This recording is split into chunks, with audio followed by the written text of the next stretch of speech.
뉴스 속으로.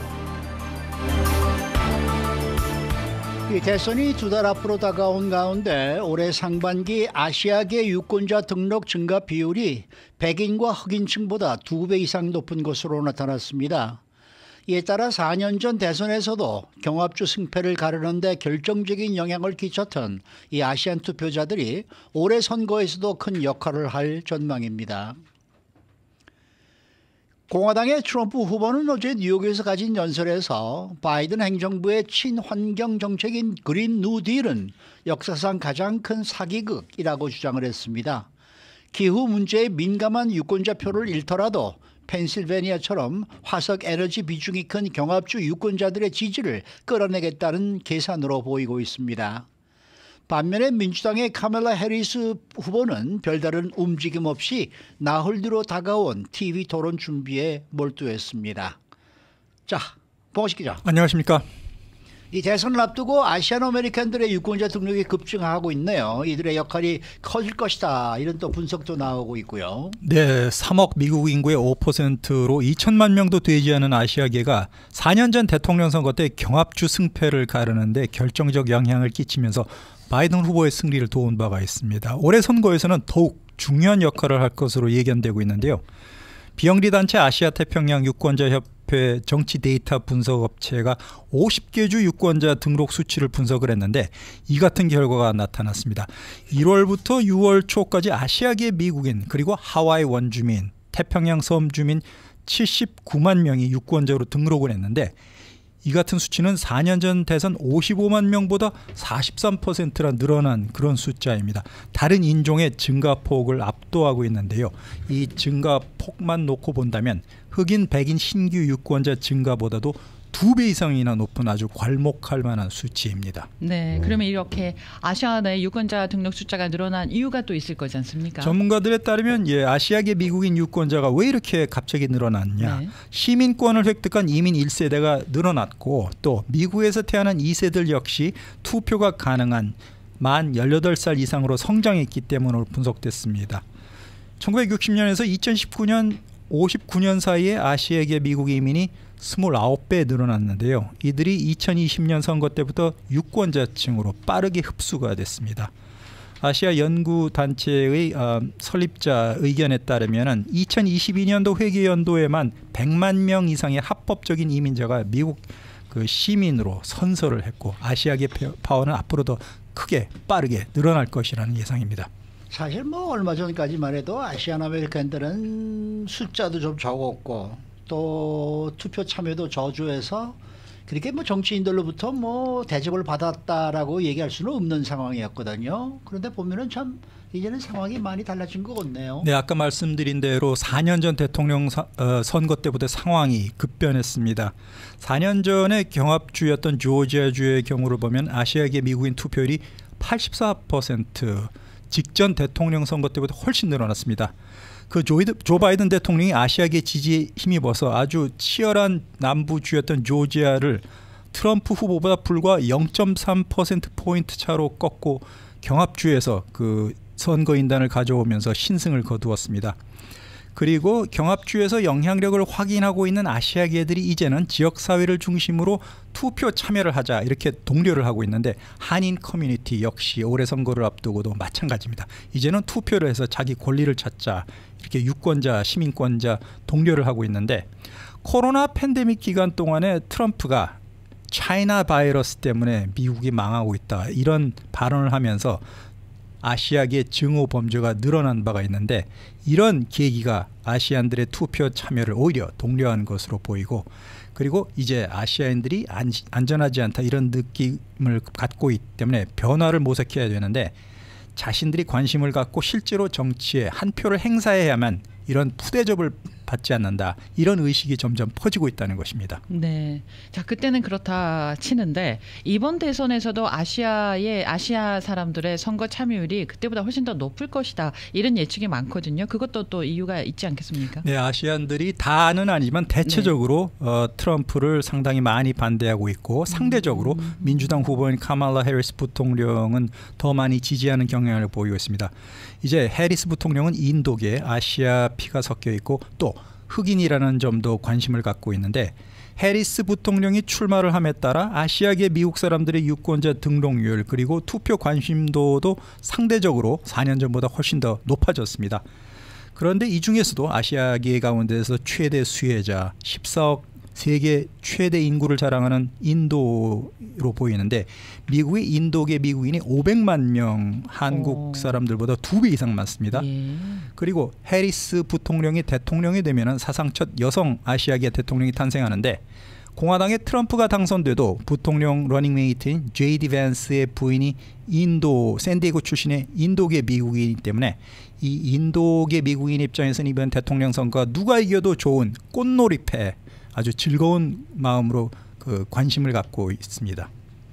이런 가운데 중국 커뮤니티가 민주당을 지지하는 단체를 출범시켰다는 소식입니다. 네, 어제 온라인 줌 행사를 통해서 해리스와 월즈를 위한 중국계 미국인 단체를 탄생시켰는데 민주당 소속인 일리노이주의 태미 더크워스 상원의원 그리고 뉴욕주 하원 의원인 그레이스 맹 그리고 주디 추 가주 하원 의원 테드 류 캘리포니아 하원 의원이 공동 의장을 맡게 됐습니다. 이 단체가 앞으로 선거 자원봉사 활성화 그리고 모금도 하고 공화당 측의 허위 정보까지 대응을 하는 목적으로 결성이 됐는데 그 미국 무역 대표부의 캐서린 타이 대표가 연설까지 했습니다. 참가해가지고 이렇게 얘기했는데 미국에서 중국계 미국인들의 삶이 고달프고 힘들 수가 있지만 우리 당의 해리스 대통령 후보는 중국계 미국인이 국가 구성의 필수적인 존재로 여긴다면서 이렇게 한 표 지지를 중국 커뮤니티에 호소를 했습니다. 그리고 지난달 아시아 하와이 원주민 태평양 주민 행사에서도 그 줌 행사로 해리스 부통령 지지 모임을 가졌는데 인도계 아시아계 흑인인 해리스 후보 지지 목적의 유색인종 미국인 결성 모임이 중국 외에도 지금 많이 여기저기서 탄생하고 있는 그런 실정입니다. 네.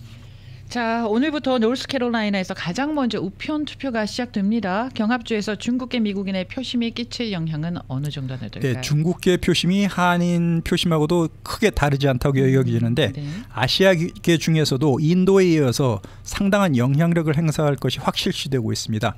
지금 트럼프 후보와 해리스 후보가 그 경합주에서 1% 또는 그 미만으로 차이를 다투고 있는데 조지아, 미시간, 네바다, 노스캐롤라이나 그리고 펜실베니아 주의 중국 사람 규모가 아시아에서 인도 다음으로 두 번째로 많습니다. 그렇지만 중국계는 공화당이 주도하고 있는 차이나 이니셔티브에 지금 커다란 거부감을 갖고 있기 때문에 아마도 이 경합주에서 민주당 후보를 더 많이 찍지 않을까 그렇게 예견되고 있습니다. 네, 이 중국 계획안을 의미한다라는 이 차이나 이니셔티브는 뭐예요? 네, 2018년 11월에 그 당시에 트럼프 대통령이 지시를 했는데 기술 정보와 지식 재산권을 탈취하려는 중국 정부의 시도를 막기 위한 목적의 수사 프로그램을 차이나 이니셔티브라고 명명했습니다. 이 때문에 중국인, 아시아인에 대한 인종적인 편견, 공포를 조성할 우려까지 커졌는데요.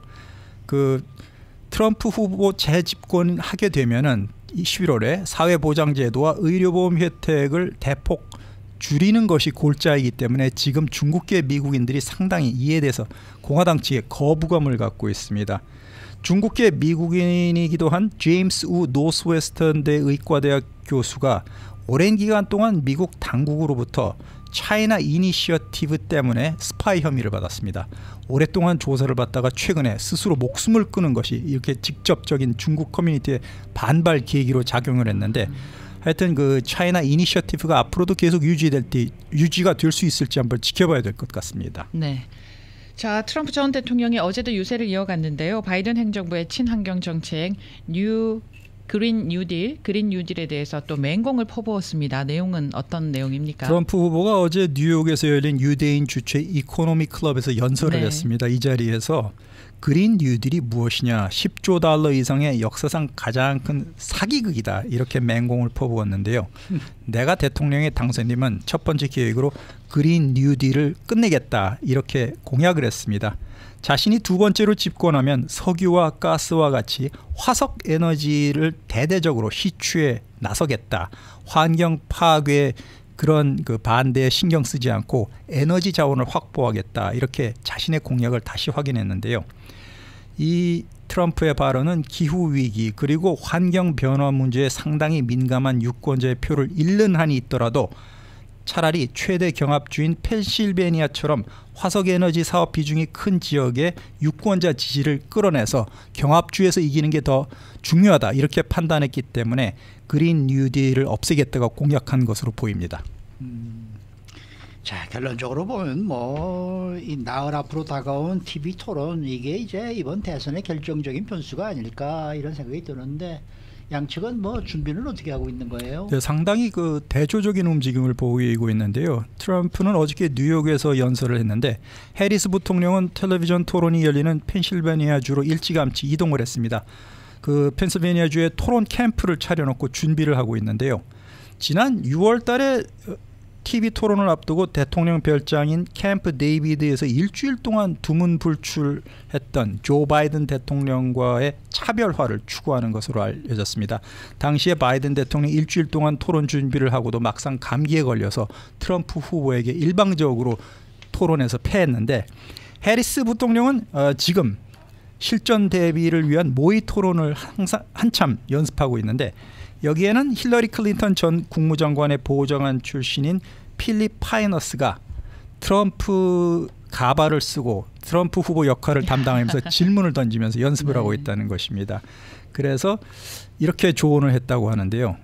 최대한 침착함을 유지하고 트럼프의 인신공격에 끌려가면 안 된다. 그리고 본인이 첫 여성 대통령이 되면 국민들에게 어떤 도움이 될 수 있을지 자세히 설명해야 된다. 이렇게 충고를 했는데 말을 장황하게 하는 해리스가 트럼프 페이스에 말릴 걱정이 있다는 것입니다. 그런 반면에 트럼프 후보는 아직까지 토론 준비는 특별히 하고 있지 않는 모습으로 여유를 과시하고 있는데요. 다음 주에도 여러 주를 오가면서 현장 유세를 이어간다는 방침입니다. 그리고 3개월 전 TV 토론에서 바이든 대통령을 압도했던 기억을 유권자들에게 다시 각인을 시키고 있는데 나는 평생 토론을 준비해왔기 때문에 토론 준비를 위해서 특별히 할 일이 많지 않다. 이렇게 뉴스위크지에 말하기도 했습니다.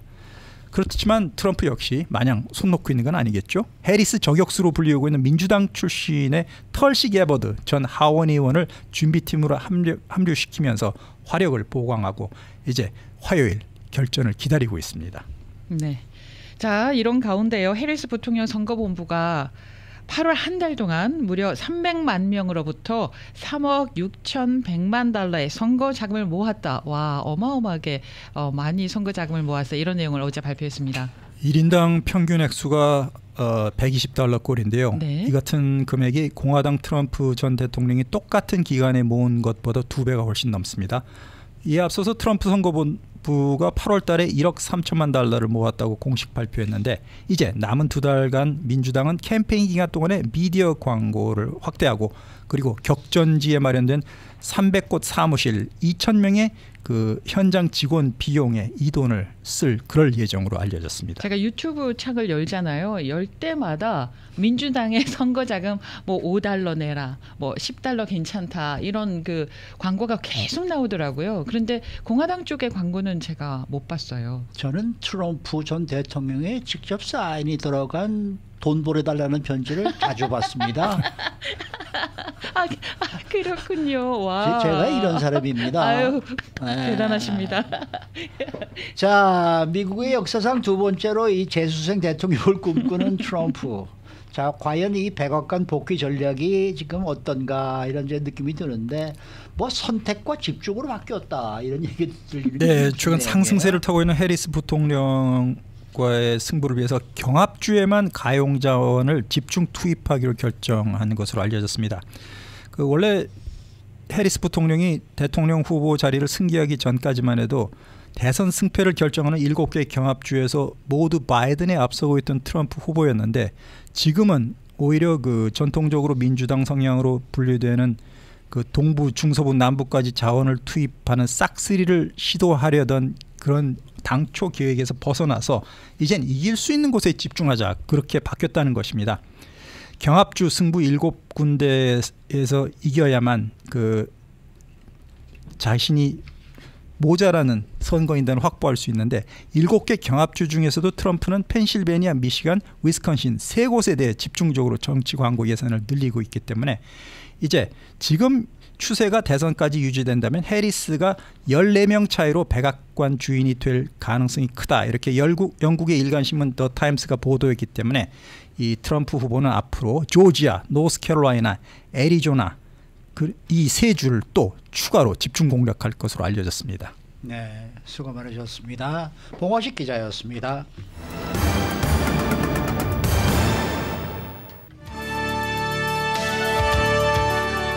이슈 투데이. 네, 매주 금요일 뉴스투데이에서는 이슈투데이에서는 문화평론가 문선영 씨 함께하는 시간입니다. 어서 오십시오. 안녕하세요. 네. 요즘 날씨 너무 덥죠. 아이 더워도 이거는 정말 완전 찜통이더라고요. 어제는 정말 집에 있는데 야 이거 어떻게 이 LA 날씨가 이렇게까지 더울 수가 맞아요. 있나. 이제 막판인 것 같아요. 네. 야 정말 덥더라고요. 보통은 100도를 오르락 내리락 할 때 하루나 이틀이면 끝나잖아요. 근데 어떻게 한 줄 내내 이렇게 더울 수가 있는지 아니 처음인 그러니까 것 같아요. 완전히 그 라스베가스식으로 문을 맞아요. 열고 나가면 헉 하는 느낌이었어요. 어제는. 맞습니다. 네. 오늘은 더 덥다니까 이게 정말 그러니까요. 걱정입니다. 네, 오늘 내일이 덥다고 합니다. 자 그러나 저러나 이 아카데미상에 이 한국 출품작이 결정이 됐는데 서울의 봄이라는 영화가 선정이 됐다고 합니다. 어떻게 네네. 생각하세요? 서울의 봄, 예, 이제 그 9월 되면은 보통 이제 날씨도 더워지고 인디안 서머도 시작되지만 사실 9월 되면은 영화계 쪽에서는 아카데미 이제 붐이 막 일어나기 그렇죠. 시작하죠. 그래서 지금부터 이제 출품작들이라든지 아니면 경쟁작들에 대한 이제 그 소문들이라든지 좋은 소식들이 막 들려오기 시작하는데 한국에서도 한국의 출품작 결정이 됐습니다. 방금 말씀하신 서울의 봄이 됐거든요. 그래서 서울의 봄 이제 많은 분들이 보셨고 작년하고 올해 초까지 해서 흥행에서 넘버원이었던 작품이기도 하고 네. 굉장히 좀 좋은 작품이었죠. 그런데 이제 제 생각에 저도 서울의 봄이 됐다라고 딱 소식을 들었을 때 좀 의아하긴 했었어요. 왜냐하면 맞아요. 아카데미 출품용이라는 영화라는 게 사실은 좀 따로 있어야 되거든요. 네. 예를 들어서 우리가 시간 때우기 용 내가 만약에 그러니까 실현을 당해가지고 봐야 되는 영화가 따로 있는 것처럼 그리고 내가 의지가 약해졌을 때 나의 의지를 네. 불태우기 위해서 봐야 되는 영화가 따로 있는 것처럼 아카데미 출품작이라고 했을 때 실제로 우리가 생각하는 영화의 어떤 캐테고리에 이게 들어갈 것인가 했을 때 저는 좀 의아했던 게 조금 약하다는 생각이 들었던 이유가 그 영화가 사실 굉장히 저는 재밌게 봤었거든요. 왜냐하면 그 8시간 동안에 하룻밤 사이에 일어났던 한국의 그 현대사의 어떤 정치적인 어떤 격동들 그리고 그 드라마들 그게 사실 한 끗 차로 인해서 모든 역사가 뒤집어질 수 있는 어떤 가능성들과 우연성들이 굉장히 많은 소재를 담고 있는 줄거리지 않습니까? 네.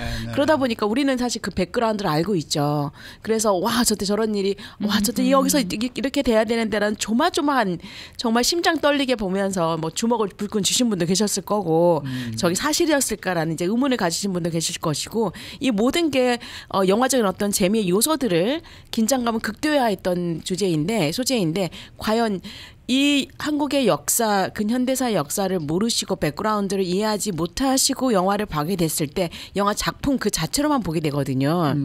서울의 봄의 영화 작품 자체가 그야말로 그 외국어를 우리 한국어가 외국어로서 받아들여야 되는 이 심사위원단들이 보셨을 때 과연 이게 잘 딜리버리가 될 수 있을까 그 의미가 그리고 또 그 긴장이라든지 그 드라마적인 어떤 요소라든지 이런 게 과연 정리될 수 있을까 전달될 수 있을까 이제 이런 생각을 하면 좀 약하다라는 생각이 좀 들고 이렇게 헛발질을 좀 할 때가 좀 있어요. 근데 또 제가 또 이제 궁금한 게 아침에 사실 운전하고 오면서 잠깐만 이러다가 이 영화가 또 이제 수상을 받게 되면 어떻게 될까 이제 이 생각도 한편 들기도 합니다. 알 수 없는 게 그렇죠. 사실은 그 투표 과정이기 때문에 네. 또 캠페인을 어떻게 하느냐에 따라서 다른데 실제로 기존에 출품했던 한국의 작품들하고는 좀 달리 예를 들어서 봉준호 감독의 기생충 이후로 많은 작품들이 사실은 뭐 박찬욱 감독의 헤어질 결심이라든지 좀 사실 잘 well known 되어 있는 있는 잘 인트로듀스 되어 있는 그런 감독들과 배우들이 있었는데 이번 영화 같은 경우는 사실 그러지가 않으니까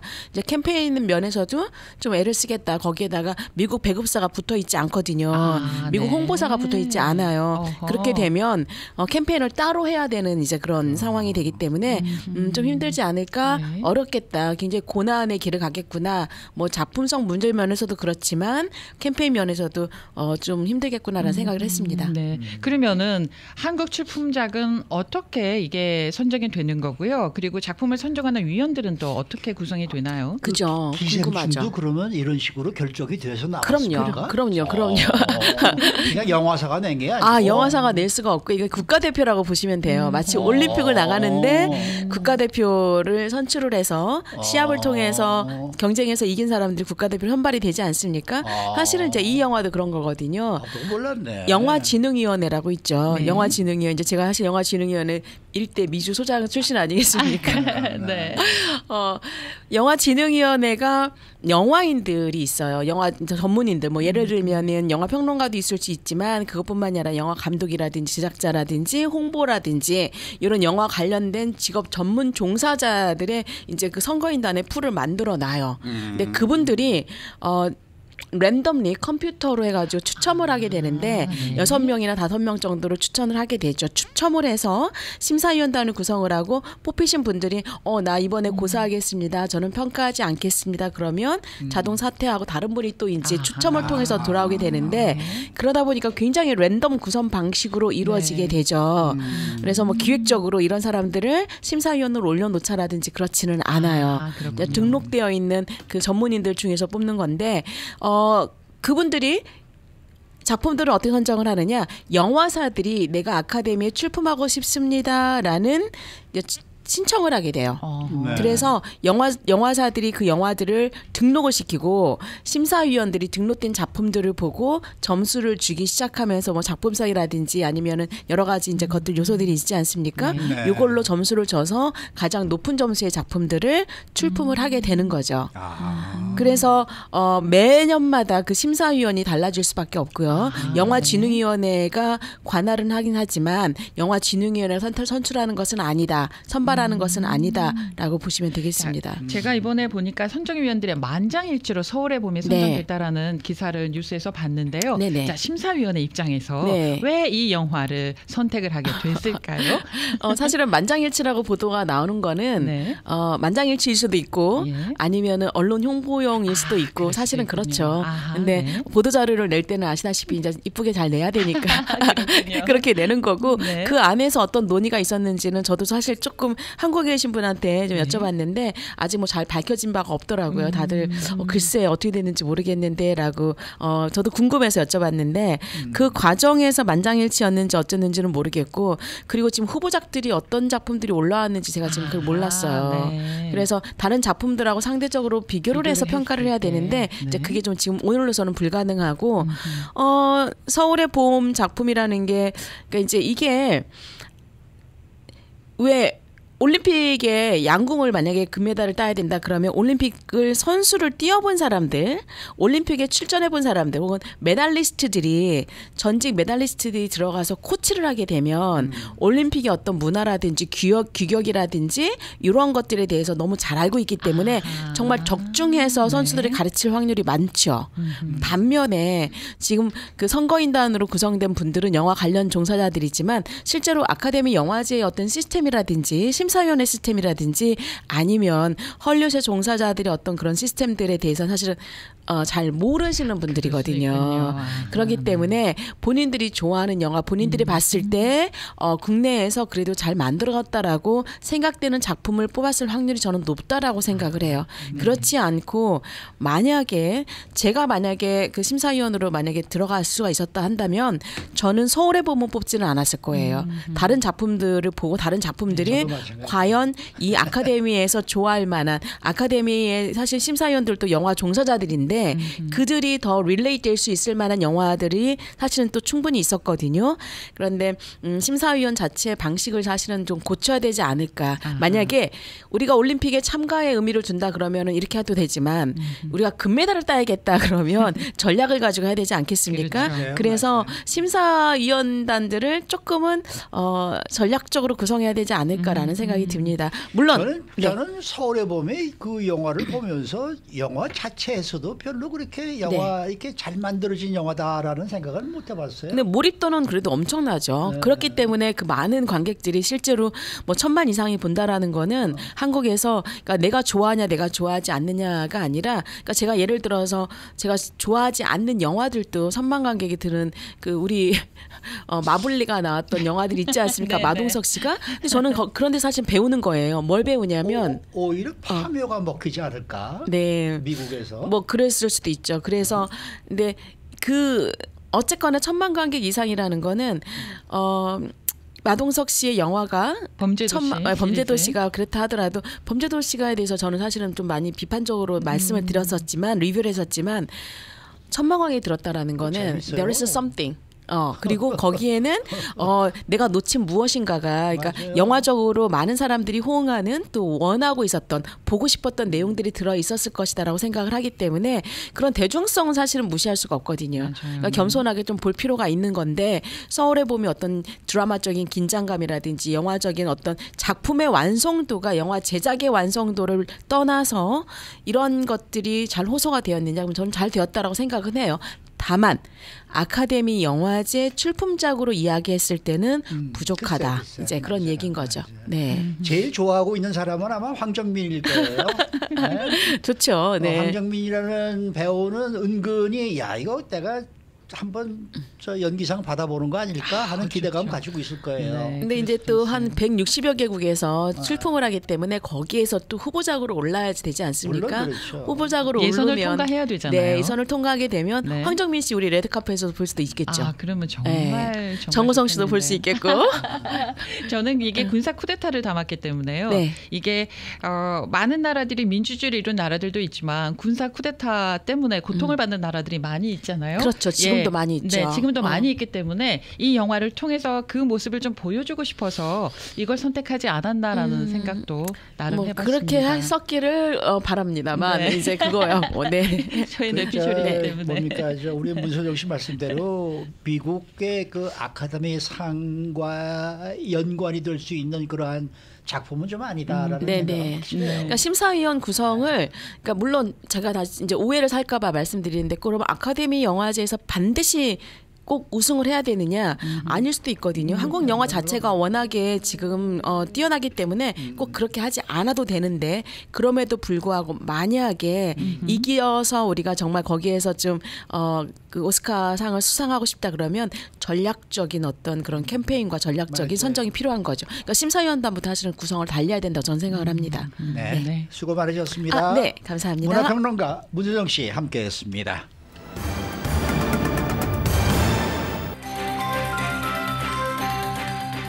데일리 브리핑. 네, 매주 금요일 데일리 브리핑에서는 저희 주말 방송 위클리 매거진을 진행하시는 문대엽 박사 함께합니다. 문 박사님 안녕하십니까? 안녕하세요. 오늘은 이 가솔린 중고 자동차에 대해서 이야기를 준비를 해주셨는데 이 뭐 요즘 자동차 시장이 빠르게 변하고 있지 않습니까? 우선 전기 자동차들이 많이 늘고 있고 또 이 가솔린 자동차들은 뭐 점점 줄어들고 있고 참 이 시장이 뭔가 좀 많은 변화가 있는 그런 상황인데 이 가솔린 중고 자동차들은 도대체 어디로 가는가? 이게 상당히 궁금하다라는 얘기입니다. 어디로 가는 거예요? 네, 뭐 결론부터 말씀드리면 이 많은 중고 가솔린 차들이 지금 후진국이나 이런 저임금 국가들로 팔려나가고 있다고 그래요. 근데 말씀하신 대로 정말 전기 자동차 세일이 최근에 와서는 약간 뭐 식었다 이런 뉴스들도 나오는데 네. 그래도 장기적으로 볼 때 이 전기 자동차는 미래라고 합니다. 그렇죠. 그래가지고 요새 북미, 유럽, 아시아 국가들이 뭐 충전 네트워크 시설을 더 확장을 하고 이 인센티브도 더 늘리면서 2030년 가서는 이 글로벌 차원에 보면 매년 이 팔리는 전기차가 4천만 대를 넘어간다 그래요. 아이고. 네, 그러다 보니까 아무래도 이제 지금 많이 다니고 있는 가솔린 중고 자동차들이 남아나게 되죠. 이러다 보니까 선진 돈이 많은 국가들은 바로 이 모든 가솔린 중고차들을 후진국이나 개발도상국이 넘기는 현실입니다. 근데 이 반대로 이렇게 이제 좀 못 사는 나라들, 이 나라들이 주로 아프리카에 있는 국가들인데, 네. 이런 데는 아무래도 인컴이 낮고 자동차를 소유하고 있는, 소위 우리 옛날에 말하던 그 자가용을 가진 사람이 많지 않기 때문에 수요가 엄청나다 그래요. 자동차가 아무리 나쁘고 뭐 찌그러지고 이래도 이 정말 부자 나라에 사는 사람들이 자가용 몰고 다니는 걸 보면서 이런 환상을 갖는다고 합니다. 그러니까 어떻게 보면 이 큰 그림을 보면 글로벌 차원에 우리가 기후변화 이런 걸 생각을 하면서 전기 자동차로 옮겨가려고 하는데 어떻게 보면 한 국가의 문제가 다른 곳으로 옮겨가는 결과가 되는 거죠.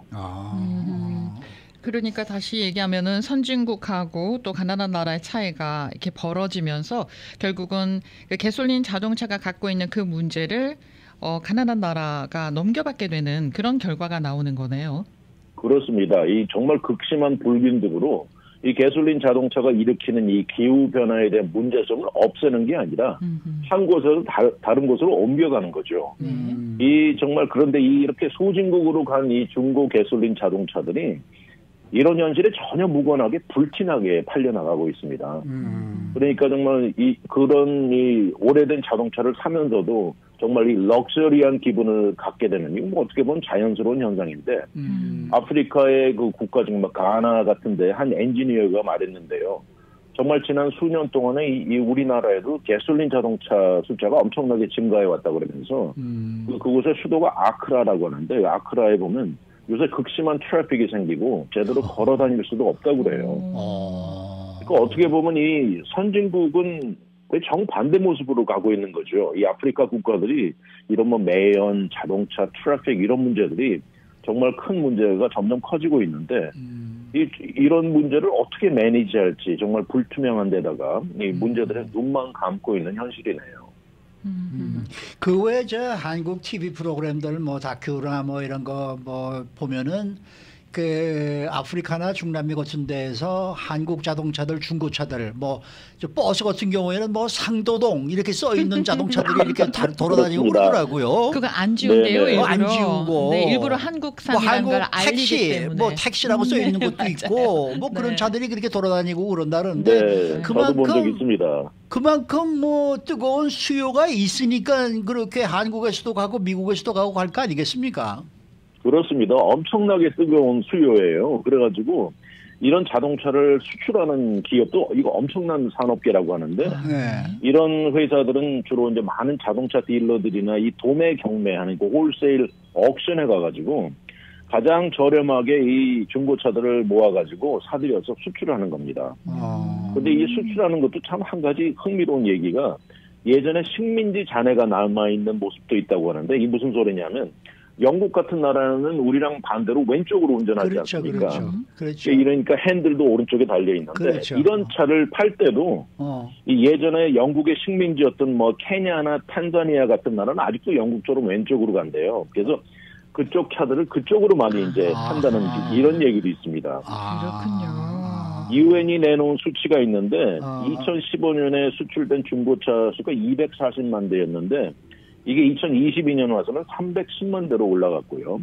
정말 주로 이제 파는 나라들이 한국도 그렇습니다만 미국, 일본, 유럽 이런 데서 나온 중고차들이 그쪽으로 가는데 미국 같은 경우에는 그래도 뭐 숫자는 보고 별로 높지가 않는데 해외로 수출되는 중고차가 7% 정도 된다 그래요. 근데 이제 주로 말씀드린 대로 아프리카 국가나 또 동구 유럽, 아시아 국가들, 중동 라틴 아메리카 정도 이제 그쪽으로 많이 간다고 그러는데 정말 최고 인기라고 합니다. 그리고 이제 아프리카 같은 데는 인구가 거꾸로 감소하는 감소가 아니라 증가하는 나라들이 많아가지고 아무래도 이런 수요가 또 더 높아질 것으로 예상하고 있네요. 그러면은 그런 그 중고 가솔린 자동차가 다른 나라에 이제 팔려 나갈 때요 절차 같은 건 좀 어떻습니까? 절차가 물론 있긴 있는데 정말 허술하고 눈 감고 돌아간다고 해요. 이게 이런 차를 사들이는 데서는 가격대만 대충 비슷하면 중고차가 뭐 오래되었건 뭐 찌그러졌건 불티나게 팔려 나간다고 하는데 이 중에서도 네덜란드에서 오는 중고차가 최악이라고 합니다. 최악. 네. 최악. 여기서 오는 자동차는 모두 20년이 넘어간 자동차가 수두룩하고요. 네덜란드 사람들 예. 네덜란드 사람들이 참 저 근면하고 뭐 저 그런 모양이죠. 그러게요. 사고 기록도 많고요.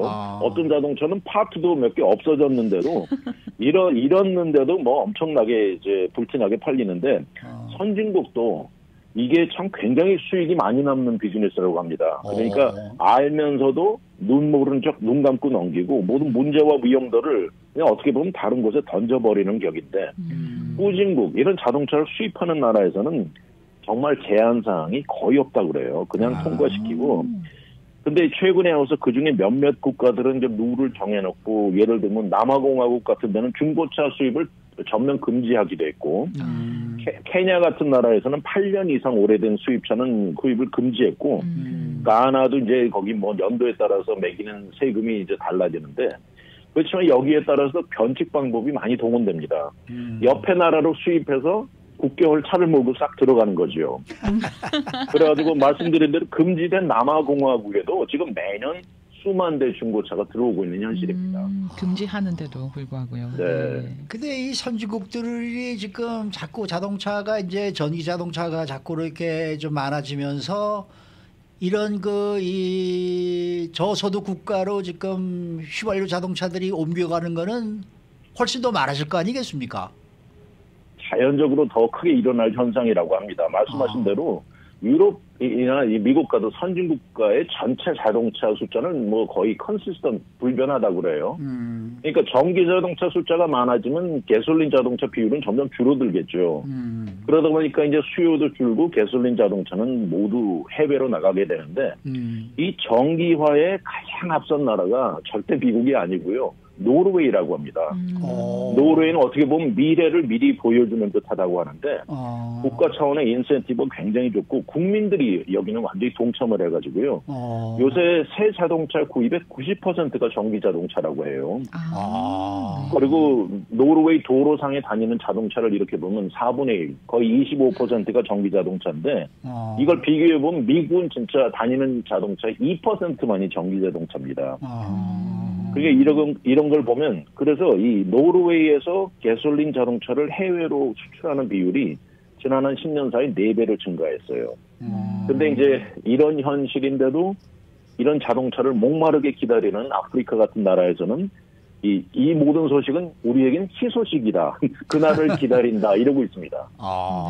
와, 노르웨이는 그 전기 자동차의 충전 시스템이 어떻게 되는지 굉장히 궁금하네요. 잘 돼 있겠죠. 그러게요. 네, 그거를 저희 미국에서도 좀 받아들여가지고 좀 도움이 됐으면 좋겠는데 아무튼 좀 전 세계적으로 좀 뭔가 새로운 변화가 좀 빨리 크게 일어나는 게 필요하다 이런 생각이 듭니다. 그렇습니다. 근데 사실 지금 별 도리가 없어 보인다고 해요. 정말 유로피안 유니언 차원의 뭐 예를 들어서 이 중고차가 도로상에 있어야 될 가치가 있는지 없는지에 따라서 무슨 서티피케이트 시스템을 구상 중이라고 하는데 아이디어는 좋지만 굉장히 역부족이라고 그러고요. 사실 한 100여 년 전에 미국 사회를 보면 그때 정말 자동차가 생활화가 되면서 그때 미국 리더들이 뭐 앞으로 하이웨이를 건설한다.